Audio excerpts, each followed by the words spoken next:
thunderstorms. Minor flooding is ongoing or expected to begin shortly in the advisory area. Between 0.25 and 0.5 inches of rain have fallen. Some locations that will experience flooding include Bullhead City, Laughlin, Topog, Yucca, Catherine Landing, Needles, Oatman, Mesquite Creek, Mojave Valley, Mojave Ranch Estates, Arizona Village, Big Bend Rec Area, Golden Valley, Highway 95 and I-40 and Willow Valley. http://www.weather.gov/safety/flood in hilly terrain. There are hundreds of low water crossings which are potentially dangerous in heavy rain. Do not attempt to cross flooded roads.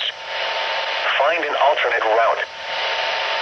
The forecast for western Clark and southern Lake County. Tonight, partly cloudy. Lows 54 to 57.